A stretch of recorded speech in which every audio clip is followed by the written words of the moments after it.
એના પપ્પા આજે એના કામ હોપીને ગયા છે. આ ઘરના હોલ પડ્યા છે ને તે પૂરવાના. કેવું લાગે રે ભાઈ? હે બપોરિયામાં તમે ઉપડી ગયા છે. બપોરના વાગ્યા છે 2 અને વર્ગી પડ્યા છે. જુઓ હા એના પપ્પાએ વોર્નિંગ આપી છે કે હાંજે હું આવું ને સાઈડ પરથી એટલે આ વસ્તુ અહીંયા પૂરેલું જોઈએ. એટલે ભાઈ બપોર બી નહીં જોયું. અમને બપોરના વાગ્યા જુઓ ગાઈસ 2 અને ભાઈ છે ને ચાલુ થઈ ગયું કામ એમનો. કેવું લાગે બપોરમાં કામ કરવાનું? અને એવો ભાઈ એ ચૂહા મોંમાં આવે છે ને તો ખોદીને બહાર નહીં આવી જાય? આટલી થઈ રહેશે? હે બહુ બધે ખરડીશ ના ને? હાય હાય તો એ બનાવીને લાવ્યો તે કેટલું અમથું લાવ્યો? હારા તો થોડું વધારે બનાવી લે ને. બધી બહુ છે એ તો.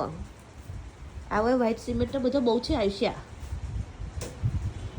થઈ જશે ના. મારા છોકરાને બધું કામ આવે છે.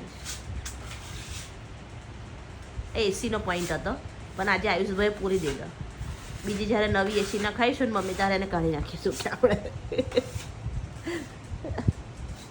એટલે અમારા ઘરમાં ઓલરેડી 2 એસી તો છે જ. એક મારા બહાર પાછળ પાર્લરમાં છે, એક મારા બેડરૂમમાં છે અને આ હોલમાં હજુ લગાવવાની બાકી છે. આમાં આયુષભાઈ થોડું કમાય પછી લગાવીશું ગાઈશ. ઓકે વાસો તારે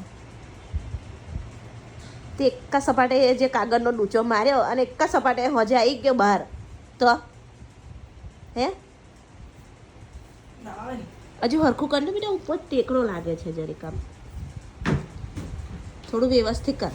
હા બહુ ખઈડીશ નહીં, બધું બગાડીશ નહીં. એ નીકળી જશે જો પેલી બાજુ ઉપર ઉપર. હા કેવું લાગે એનું કામ? આ હાંજે બહાર આવશે કે પછી ટકી રહેશે? જોઈએ આગળ.